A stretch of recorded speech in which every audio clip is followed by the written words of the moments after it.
मेरे घनिष्ठ मित्रों, नमस्कार।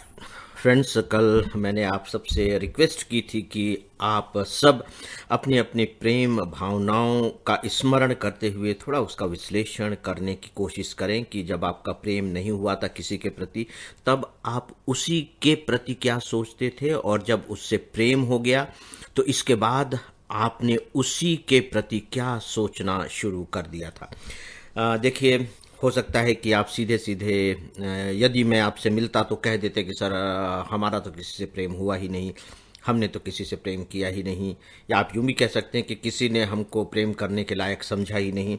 जो भी आप चाहें कह सकते हैं, लेकिन आप कितना भी मुझे विश्वास दिलाने की कोशिश कीजिए, मैं शायद ही आपकी बात पर विश्वास कर पाऊंगा, और ये एक अच्छी बात भी होगी, क्योंकि मेरे लिए इनफैक्ट ये मानना बड़ा मुश्किल है कि आपने प्रेम ही नहीं किया होगा। भले ही कल्पना में ही किया हो, मन ही मन किया हो, किसी से इजहार नहीं किया हो आपने प्रेम का, लेकिन ऐसा तो हो ही नहीं सकता कि आपने किया ही न हो।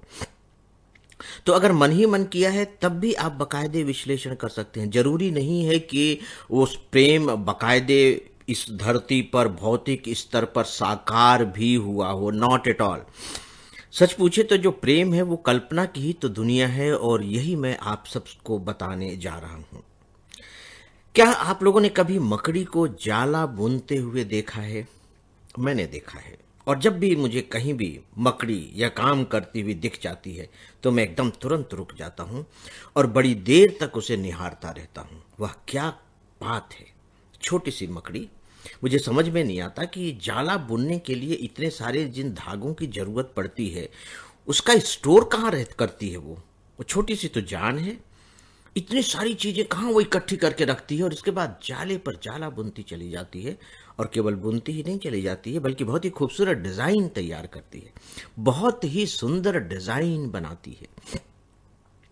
दोस्तों, ये बात मैं इसलिए कह रहा हूं क्योंकि अगर आपने इस पर विचार किया हो तो शायद मेरी बात को आप बिना बताए ही समझ गए होंगे।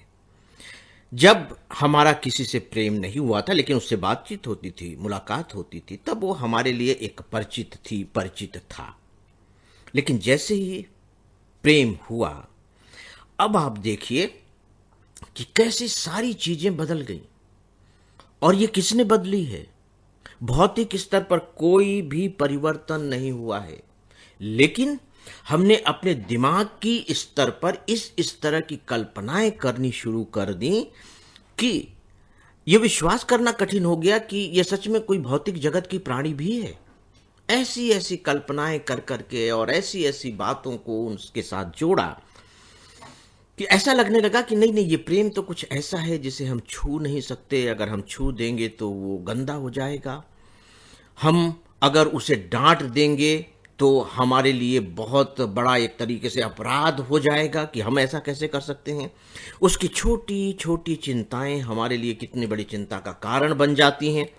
और ये बात तो छोड़िए, तो अच्छी बात है, चलिए किसी की चिंता हमारी अपनी चिंता बन जाए तो।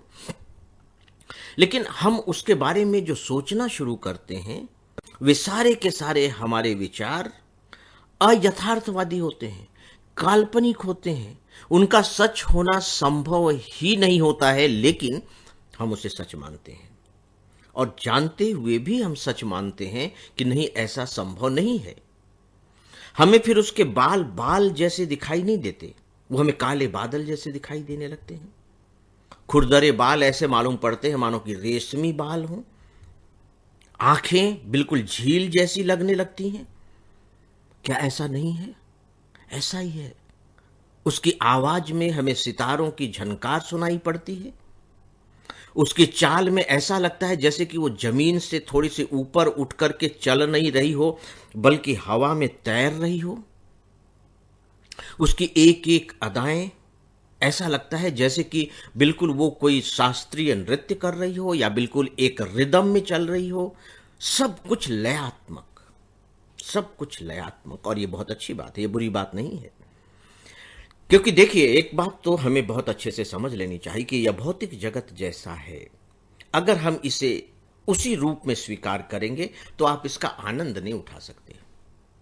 फिर तो आप बस जी सकते हैं। अब बड़ी विचित्र सी बात हो गई। मैं कह रहा हूं कि जब तक हम उसमें अपनी कल्पना का मिश्रण नहीं करेंगे, तब तक हम उसका आनंद नहीं उठा सकते। और अभी जो मैं बात बताने जा रहा हूं वो यही है कि हमारे संकट की जो सबसे बड़ी जड़ है वो ये कल्पना ही है। तो आपको मेरी बातों में थोड़ा सा विरोधाभास भी लग सकता है, लेकिन मैं इसे क्लियर करूंगा क्योंकि क्लियर करना बहुत जरूरी है।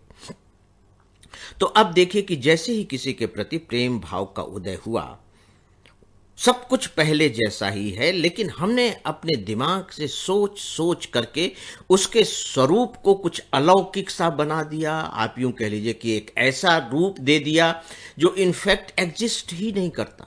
फिर चाहे हमने रूप जैसे भी दिया हो, फिल्म में देख करके दे दिया हो, फिल्मी गाने सुन सुन करके दे दिया हो, अपनी फैंटेसी के जरिए दे दिया, जिस रूप में भी दिया हो, लेकिन वह जैसा था, वह जैसी थी, हमने उसको वैसा नहीं रहने दिया है। और दोस्तों, यह सब हमने खुद किया है।